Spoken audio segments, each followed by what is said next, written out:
For us right now, it's very helpful to have these kinds of conversations with you because a big aspect for us is letting people know that we exist, both building owners and installers, that now you can go after multifamily installations because there is this technology that makes it more cost effective and affordable and improves the value proposition for building owners. So it increases the incentive for building owners to pursue these projects. And from a technical perspective, it simplifies how installers' ability to actually go after these projects. Are you speeding the energy transition? Here at the Clean Power Hour, our host Tim Montague bring you the best in solar, batteries, and clean technologies every week. Want to go deeper into decarbonization? We do too. We're here to help you understand and command the commercial, residential, and utility solar, wind, and storage industries. So let's get to it. Together we can speed the energy transition. The Clean Power Hour is brought to you by CPS America, maker of North America's #1 three-phase string inverter, with over 8 gigawatts shipped in the U.S.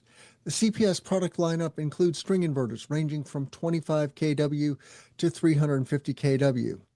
Their flagship inverter, the CPS 350 kW, is designed to work with solar plants ranging from 2 megawatts to 2 gigawatts.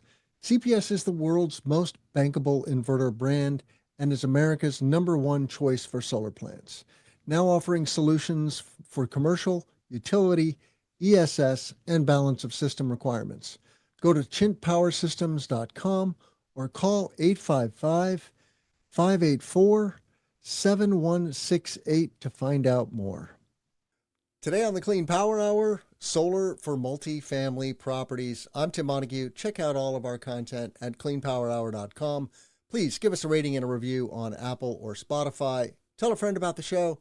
Reach out to me on LinkedIn. I love hearing from my listeners. My guest today is Aliya Bagewadi. She is the U.S. Director of Strategic Partnerships for Allume, an Australian company that is now operating in the United States. And if you're a solar installer, developer working on multifamily projects, you want to hear this, okay? So welcome to the show, Aliya. Thank you so much for having me, Tim. I love this topic. Multifamily has been a bit of a conundrum for the solar industry unless you are California and you create special programs for multifamily. And we will talk about that, but we will also geek out on what's going on in some of the other top DG states like New York and Illinois. So tell us a little bit about yourself, Aliya. How did you come to Allume? You're based in Chicago, which I love, and you're working in Illinois, but you're also working elsewhere. So tell us a little bit about yourself and where Allume is targeting your early markets here in the U.S. Great. Yeah. A little bit about me. As you mentioned, I'm based in Chicago. I'm from Chicago. Growing up, I would go back and forth between Chicago and India and was very aware of the inequality that existed both in Chicago and in India. And so I always had this question of why do some have so much and many have so little? And the question of inequality really propelled me even in college and beyond, trying to understand why is this the case. And I studied that in college and then subsequently worked in all sorts of fields to try and combat this. And I think what drew me to Allume is the aspect that we are trying to solve for income inequality as well as supporting clean energy on the planet. And we're also trying to reach underserved populations. So that is really what attracted me to Allume. And we can talk more about how we do that. The areas that we are focused on in the US are Illinois. We've also done projects where in the Southeast where energy burdens are especially high. So we've done projects in Florida as well as Mississippi. And we are pretty much looking to expand into the Midwest. Great. It's interesting that you're working in the Southeast. That is not a hotbed of DG, but anyway, your product is very unique. It is a physical device, and I want to clarify that for our listeners right up front. How does the Allume work? And just note, listeners that this is an Australian company. If you caught my interview with Andrew Birch recently, check out that episode. That is episode 263 from early March 2025 with Andrew Birch. We talk extensively about the Australian market, where solar is 1/3 the cost of solar in the US. So just keep that in mind. So what is SolShare, as you guys call it, and how does it work? Yeah, I'll also start by talking about the context in which it was developed. And you mentioned that in Australia, solar is it's financially very feasible. And that has also led to over 30% of single family homes having solar in Australia. So in that very sophisticated, mature solar market, about 7 years ago, 10 years ago, there was this clear energy equity issue whereby people living in multifamily buildings, people living in apartments just didn't have the same access to that solar. And so it's in that environment where SolShare was developed. And what SolShare is, it's the world's only hardware that shares energy from a single rooftop solar system and shares the energy to multiple meters in a multifamily building. So it's actually physically pushing the electrons for direct consumption for tenants in those buildings. Yeah. And so you've got the grid coming into an apartment building. Then you have a meter bank traditionally, right? Each unit is individually metered. And that's right away where the problem happens, because a developer or an EPC looks at that and goes, oh, that's going to be too expensive to interconnect to 10 different or 20 different meters. I'm going to walk away from this. The other constraint can often be the size of the roof, or the available roof space.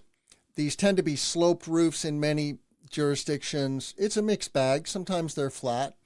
But anyway, roof obstructions are a problem. So the Allume, though, is going to go between the grid and the meter bank and then allow you to effectively do a bunch of residential projects in a cost-effective manner. So you're connecting the solar to the Allume, right?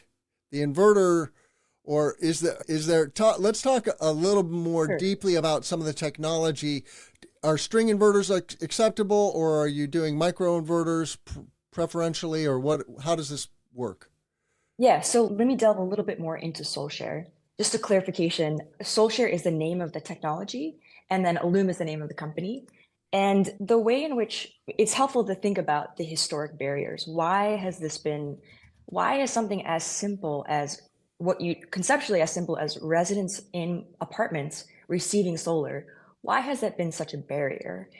And it's a critical problem because over 40% of the population in the United States lives in these apartments. That's a significant chunk of people who just haven't had access to the energy saving technology, solar panels, and that is a clear issue. So I think it's helpful to think about these barriers, to delve into these barriers. And a really big problem has been the split incentive issue, whereby building owners were actually make the investment, and it's a substantial investment, especially if you wanted residents to consume that solar. Because to consume that solar, you had to have separate solar systems per unit. And that's a lot of hardware, as you're mentioning. And it's just really expensive. And why would a building owner make that investment if the benefits largely flow to their residents? So there is that historic split incentive issue. The way that we are solving for it with SolShare is we're sharing the energy between the building owner's meter and the resident meters, so both can lower their energy expenditures. And because the landlord is now sharing that energy with their residents, they can charge for that access to that energy. So they can create things like solar amenity fees, which is similar to charging for parking or pool access. It's an amenity fee. And that's especially helpful in states where power purchasing agreements are not allowed. In states where power purchasing agreements are allowed, they can start to charge for that solar on a per kilowatt basis. So for the building owner, it creates a new revenue stream for them. And then for the resident, it still maintains that savings on their energy bills. So that's the way in which we're solving for that split incentive issue, which has been a very big issue in the multifamily space. But so the landlord is effectively becoming the utility? I wouldn't say that they're becoming the utility, because the resident will continue to have a contract and will continue to get energy from the grid. We're not completely offsetting grid usage, but we are significantly reducing grid usage. So we can lower grid usage for residents by about 40%, which is much more, frankly, more substantial than a lot of community solar programs, which are tending to offset energy bills by about 10 to 20% in a good program. And with a behind the meter solution like ours, we can offset significantly more than that. I know you asked about I can let you go ahead, but I know you asked more about where it sits within the building, and I'm happy to answer that. Yeah, let's go a little deeper into Illinois, for example. I know you're working in multiple states, but in Illinois, I know that you're working in the Solar for All program, and where ostensibly we're trying to offer, or have to offer, residents a 50% discount on energy. And so let's just walk through from a resident's perspective. They're in a building. The building owner goes, hey, I'm going to install rooftop solar. I'm going to use this technology, which is great because it makes solar more practical for multifamily. You tenants are going to now be consuming some clean, green solar energy, but you're not going to have to pay for the upfront cost of the installation. A lot of those costs are paid for by incentives for the Illinois Solar for All program, frankly, because those incentives are very generous. And then tomorrow, you're going to have a lower energy bill from ComEd. Let's just say you're in Northern Illinois, ComEd territory. You're going to get a lower energy bill, and I'm going to put a small service fee on your rent or something like that because I am incurring some administrative costs and some out of pocket to get this project done? Yeah, so the question of like how can we do multifamily solar within this program is how I understand the question. So a little bit about Illinois Solar for All is that there's also this $30 million fund for multifamily, low-income multifamily solar that hasn't really been touched because there hasn't been a good way to indicate 50% of the benefits are flowing to residents. That's been very difficult to prove. What we are able to do with a technology like ours is the hardware SolShare is actually controlled by software. So the software, we can set up that it tells SolShare to send 50% of the energy directly to resident meters. And then we can show that with that software.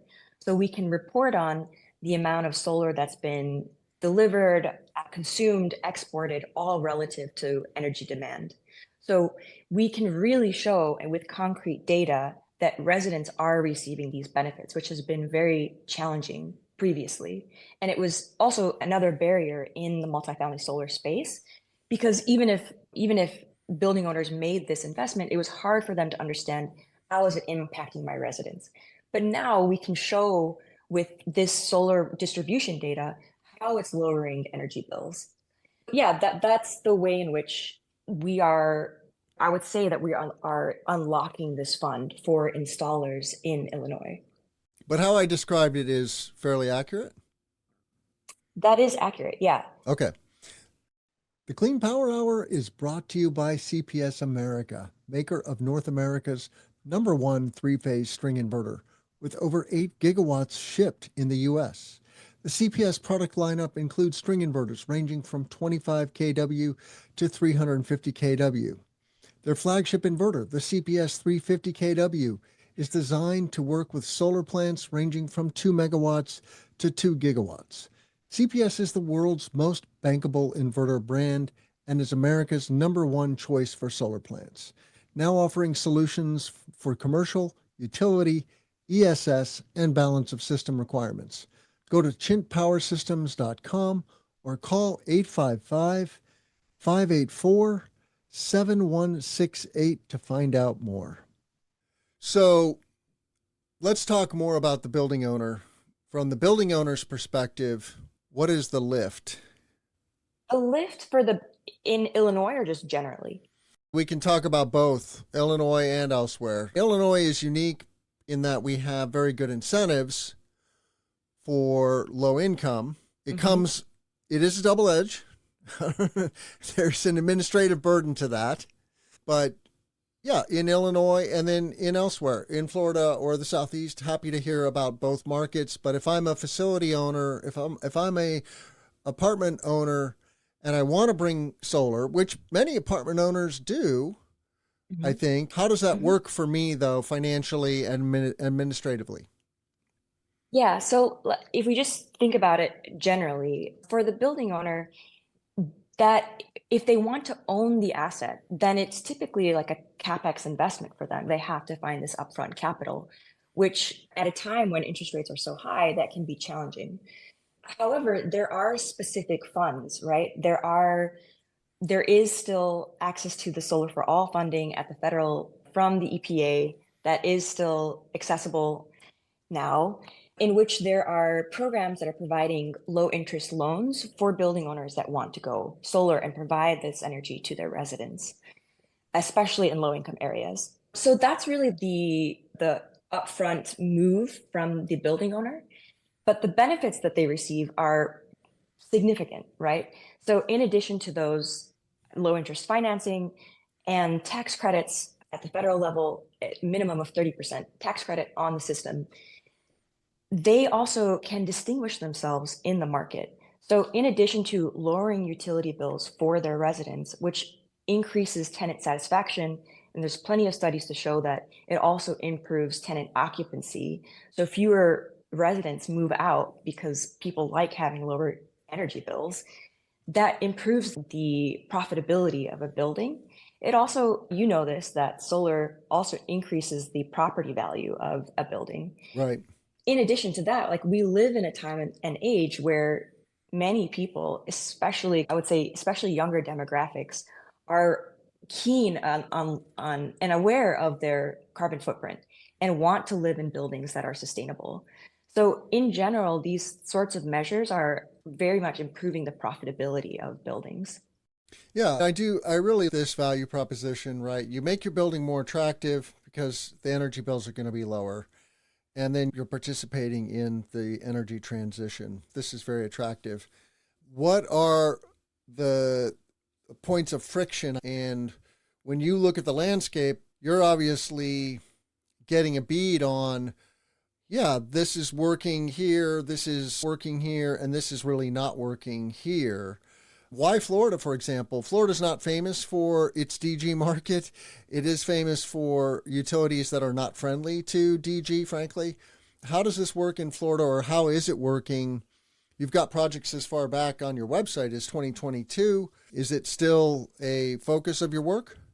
Yeah, so in terms of where we have focused, and I guess also the friction within the market, or where are the most opportune locations in the market, I think certainly going to locations where there are strong energy equity goals and where there are clean energy and like equity goals and also and affordability goals as well as clean energy goals is a very good market for us because we can obviously help with both. And in Florida, we were very fortunate. We worked with the Orlando Utility Commission as a municipal utility in Orlando, and they understood that this could benefit their residents and the citizens of Orlando. So they were very approachable. They were very eager to work with us and understanding that what this could do for certain demographics in Orlando. And those kinds of relationships are what we're trying to build. And I think we've been quite fortunate in the utilities and partnerships that we've developed. What else should our listeners know? Like, my core audience is installers and EPCs, and then developers, and then all the allied finance, engineering, legal services, etc. And all of these aspects of the energy ecosystem need to know about SolShare and Allume. But what else should my installer listeners know? These are folks that are self-developing C&I, which is that's the bullseye for you. Multifamily, low rise, up to 3 stories, I think you say on your website. Low rise, one SolShare unit, just so you understand, listeners, one SolShare unit can connect to 10 meters. There's no reason you couldn't do a 100-unit property. It's just there's got to be space for those SolShare units. But what else should our listeners know?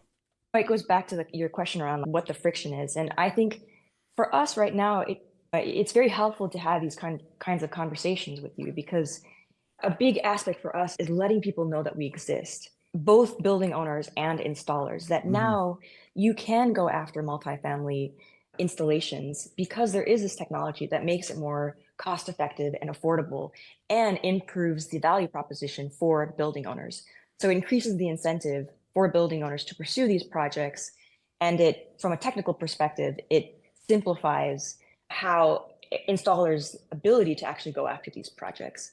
So that's a critical thing that I would like the installers to know, is that we're really keen to work with you to help unlock this market and to help you go after these projects. Another thing that I haven't, if you want to bring up that diagram, though, just to describe it a little bit more, the way that things work is that you take a single solar system, the energy goes down, passes an inverter, and you asked about inverters earlier.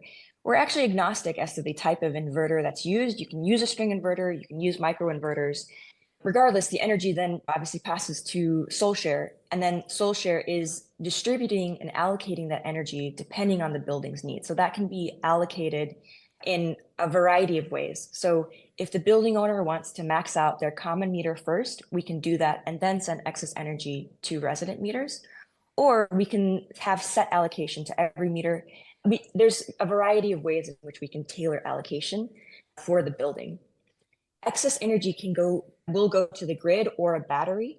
And typically with the utilities we're working with, that those net metering agreements are in the name of the tenant. So the tenant receives the credits for energy sent to the grid, further lowering their utility bill. As you mentioned, I love this diagram, okay? But I immediately have cognitive dissonance because I look at the SolShare between the inverter and the meter bank, and I go, literally there's one wire running out of the SolShare, and somehow it can intelligently determine how much solar to put to each of those 10 meters. How on earth can it do that? So it's not just one wire. SolShare is centrally installed, so it does connects to every single meter within the meter bank. Okay. And so that may just be an issue. So it's a simplification. Yeah. Okay. So that's fine. I guess we should really just, in our last few minutes together, just shine a light on what else should installers know, and where, in what markets if you're listening to this, should you go to the Allume website and then reach out to your team? Yeah, the technology has actually been around for a while. It's been around for about 6 years now. And the company, as you mentioned, started in Australia, and then we expanded into New Zealand, Germany, the UK, and the US. So it is a proven technology. And it's also UL certified, I tested. As a behind the meter solution, the reason I bring that up is it is something that is owned by the customer. And it is basically a mechanism that is connecting the single system to multiple meters. We provide training to installers on what that installation looks like, and we work very closely with installers. But it's, I guess, from a technical perspective, it's a very viable solution for multifamily because it's not dependent on policy, is my point. And the markets if you're an installer and if you're listening to this, if you are in the Illinois market, if you are in Florida, those are 2 states that we're very focused on. We're also looking at Utah as well as DC. So if you're in those states, please do reach out to us. But just generally, if you're interested in pursuing multifamily buildings with a behind the meter solution, if you're working on solar for all projects, please go ahead and reach out to us. I can give you our email. You can reach out directly to me. It's just Aliya, Aliya, at Allume Energy, ALLUMEENERGY.com. And I have one last question. Why not California? California has virtual net metering, and obviously the value of those credits is diminishing, but we felt that the beginning markets for us we would be very valuable in locations where virtual net metering does not exist, because there's really no other solution. And so that's why we have been primarily focused on locations that don't have virtual net metering. However, I think that as these credits diminish, I think that we still have a very strong value proposition, because we help residents actually capture the full retail value of electricity by consuming it behind the meter rather than just sending it to the grid. So California is on the list, but we are pretty focused in the markets that we are currently in. So if you have robust virtual net metering, this problem that Allume solves is just being solved by a computer, you're saying? When you have robust virtual net metering, then yeah, you have a billing mechanism, as you're saying, that can share those credits to residents. However, that's all dependent on the value of those credits. And if they're diminishing, as they are in much of the country, then a behind the meter solution that enables residents to directly consume that energy is more valuable, because it's capturing a higher rate of electricity. Mm-hmm. Yeah. Batteries are so important. Do you play well with solar plus storage? Yes, so we have done solar plus storage previously in other parts of the country, in other parts of the world, in Europe and Australia. We haven't yet done a project in the US with batteries, but we would like to do a project with batteries. Batteries can actually improve the resiliency of the building, obviously. But what's amazing is that, like how SolShare is able to pull energy from a single system, SolShare can also pull energy from a single battery to share that energy to multiple meters. So no longer do you need separate battery banks. You can have a single battery and share that energy to multiple meters as well. Cool. All right. I want to thank Aliya Bagewadi, the head of U.S. partnerships for Allume, for coming on the show. Check out all of our content at cleanpowerhour.com. Please give us a rating and a review on Apple or Spotify. Tell a friend about the show today. Don't wait. Do it. And reach out to me on LinkedIn. I want to thank you again, Aliya, for coming on the show. Thanks. Thanks for having me. Rock on. The Clean Power Hour is brought to you by CPS America, maker of North America's #1 three-phase string inverter, with over 8 gigawatts shipped in the U.S. The CPS product lineup includes string inverters ranging from 25 kW to 350 kW. Their flagship inverter, the CPS 350 kW, is designed to work with solar plants ranging from 2 megawatts to 2 gigawatts. CPS is the world's most bankable inverter brand and is America's #1 choice for solar plants, now offering solutions for commercial, utility, ESS, and balance of system requirements. Go to chintpowersystems.com or call 855-584-7168 to find out more.